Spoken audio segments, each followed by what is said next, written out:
Bonjour à toutes et à tous, bienvenue sur votre chaîne d'information régionale. À 2 jours du mois de novembre, on va parler d'un événement et d'une cause de santé publique. Durant le mois de novembre, c'est le mois sans tabac, vous en avez peut-être déjà entendu parler, c'est la 3e édition en cette année 2018. Pour en parler, un invité sur le plateau, Sébastien Dubois, bonjour. Bonjour. Vous êtes responsable de la prévention pour la Caisse primaire d'assurance maladie L'Île Douai. Ce mois sans tabac, vous faites partie, vous ne l'organisez pas directement, mais en tout cas vous soutenez cette cause. Déjà, si on devait rappeler, l'ambition première, elle est simple, c'est d'aider les gens à arrêter de fumer. Tout à fait, c'est d'aider et d'accompagner les fumeurs qui le souhaitent donc dans l'arrêt du tabac. Et pourquoi un mois sans tabac, pourquoi pas un an ou une vie? Alors pourquoi un mois? Parce qu'en fait au-delà de 28 jours, les chances d'arrêter de fumer en fait définitivement sont multipliées par 5. Donc déjà, si on se dit, allez, pendant un mois, pendant le mois de novembre, j'arrête de fumer, c'est vraiment une première victoire?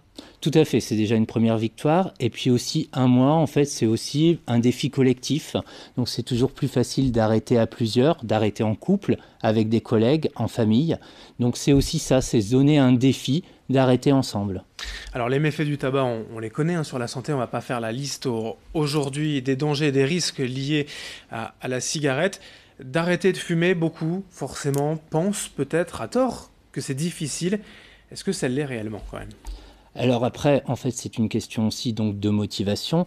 Ça peut être effectivement difficile, donc c'est toujours intéressant d'être accompagné pour les personnes qui le souhaitent. Donc après, ça dépend de chaque personnalité.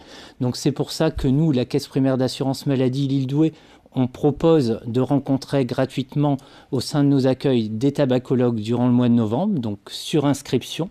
Donc pour vous donner un chiffre, on a envoyé hier à peu près 30 000 mails pour inciter en fait les personnes qui le souhaitent à rencontrer un tabacologue. Donc on propose 90 rendez-vous sur le mois, donc avec des journées précises en fait durant le mois de novembre au sein de nos accueils L'Île et Douai. Voilà, vous le dites, c'est plus simple d'arrêter à plusieurs en fait. Sur un coup de tête, arrêter seul, c'est toujours possible, évidemment, mais durant un mois, sur une opération collective et en se faisant aider, surtout avec un accompagnement, ça augmente les chances aussi. C'est motivant. Avec un accompagnant, c'est aussi donc on obtient des conseils. La personne, donc le tabacologue, par rapport aux habitudes de vie, par rapport aussi à des conseils médicaux, parce que les tabacologues sont aussi des professionnels de santé, donc ils sont là vraiment pour aider en fait la personne dans son quotidien, parce que malheureusement la cigarette en fait pour les fumeurs fait partie du quotidien. Alors les conseils justement, vous en avez peut-être quelques-uns à nous donner, des conseils simples pour éviter de fumer ou en tout cas réussir à arrêter? Alors, des conseils pour essayer d'arrêter de fumer, en fait, c'est peut-être pas trop se poser de questions, en fait, au départ. C'est essayer d'être accompagné.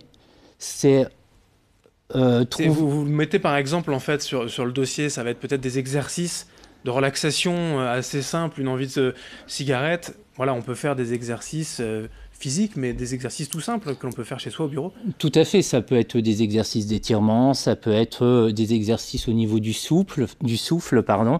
Ça peut être également le soir en rentrant chez soi, ça peut aller faire une demi-heure de marche pour justement éviter de penser tabac. Il y a des bienfaits très rapides.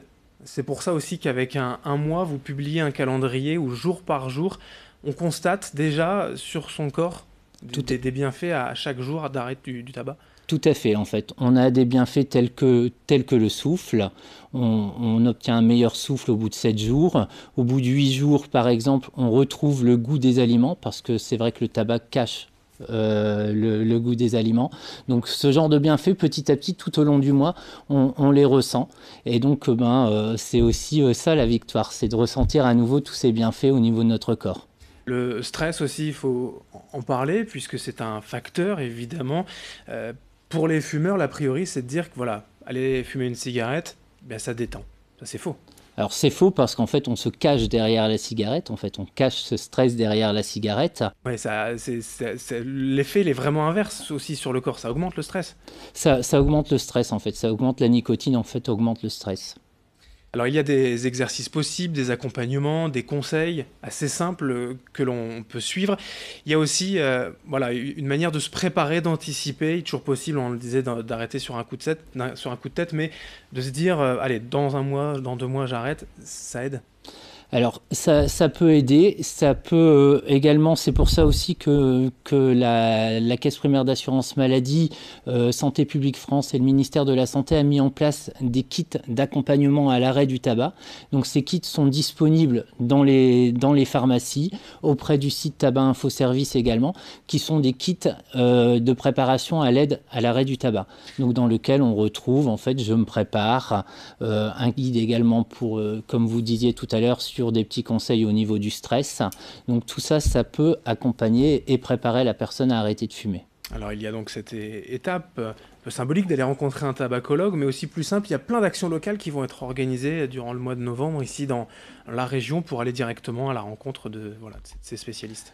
Tout à fait, en fait, il va y avoir pas mal de stands dans les galeries commerciales, au sein des centres-villes, des rencontres, comme je disais tout à l'heure, avec des tabacologues.